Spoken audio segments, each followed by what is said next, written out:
कथा प्रारंभ हो तो है सुनो वीर हनुमान। आज सुनवाए बेराजिए प्रभु तेज पुंज बलवान सियावर रामचंद्र जी की जय। पवन सुत हनुमान जी की जय। वर्षा ऋतु के कारण पृथ्वी पर जो जीव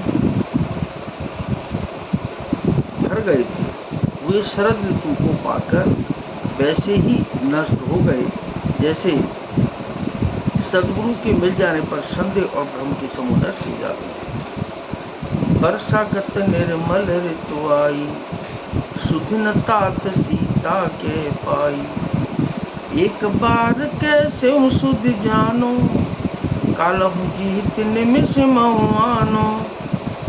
वर्षा बीत गई, निर्मल शरद ऋतु आ गई, परंतु हे तात सीता जी की कोई खबर नहीं मिली। एक बार कैसे भी पता पाऊं तो काल को भी जीत कर पल भर में जानकी को ले आऊं। कतहु रहूं जो जीवत होई तात जतन कर आनहु सोई। सुग्रीवहु सुध मोरि बिसारी पावा राज कोस पुर नारी। कहीं भी रहे यदि जीती होगी तो हे तात यत्न करके मैं उसे अवश्य लाऊंगा।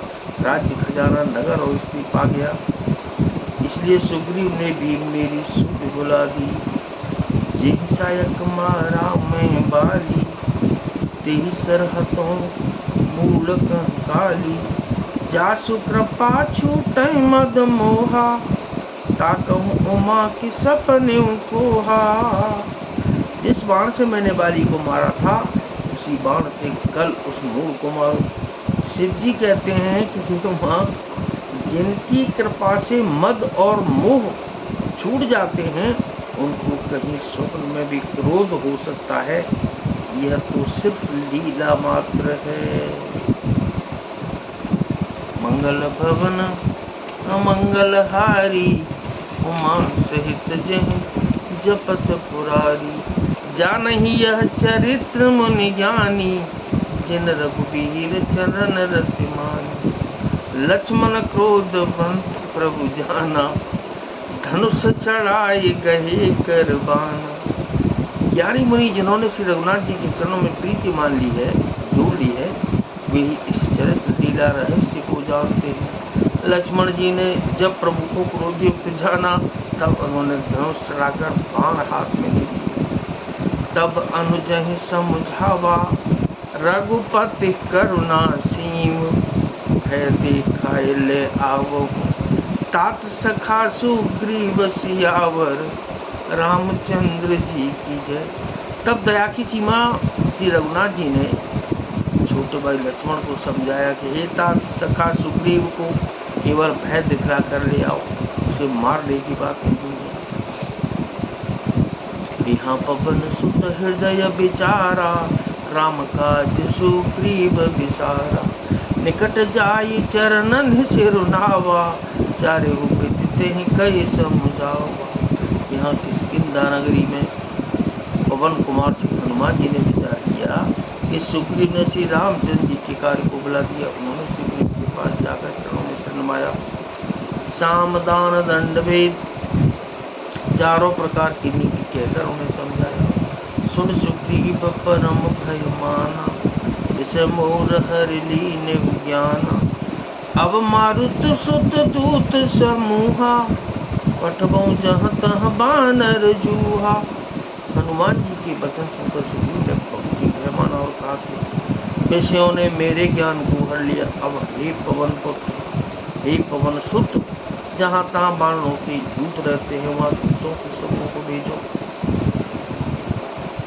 कहूँ पाक महु आवन जोई मोरे करता गर्वद होई। तब हनुमंत बुलाए दूता सब कर कर सन्मान बहुता। और कहला दो कि एक पखवाड़े में 15 दिनों में जो न आ जाएगा उसका मेरो भागम वध होगा। तब हनुमान जी ने दूतों को बुलाया और सबका बहुत सम्मान करके भय रूपी नीति दिखराई। चले सकल चरणन सिर नाई एहि अवसर लक्ष्मण पुर आए। क्रोध देखी जहाँ तक विधाई सबको भय प्रीति और नीति दिखलाई। सब बंदर चरणों में सिर नवा कर चले। इसी समय लक्ष्मण जी नगर में आए। उनका क्रोध देखकर बंदर जहाँ तहाँ भागे। धनुष चढ़ाए कहा तब जारी करूं कुरुक्षार। व्याकुल नगर देख तब आय हूँ बाली कुमार सियावर। रामचंद्र जी की जय, पवन सुत हनुमान जी की जय। तदनंतर लक्ष्मण जी ने धनुष चढ़ाकर कहा कि नगर को जलाकर अभी राख कर दूंगा। तब नगर भर को व्याकुल देखकर बाली पुत्र अंगद जी उनके पास आए तो क्या नाथ सकल संपदा तुम्हारी, मैं सेवक समेत सुतुनारी। मंगल भवन मंगल हारी, उमा सहित जिन जपत पुरारी। दीन दयाल विरुद्ध संभारी, रघुनाथ संकट हारी। तथा विसर्जन होत है, विदा हो हनुमान। राम लखन और जानकी मैया, सदा करें कल्याण सियावर। रामचंद्र जी की जय, पवन सुत हनुमान जी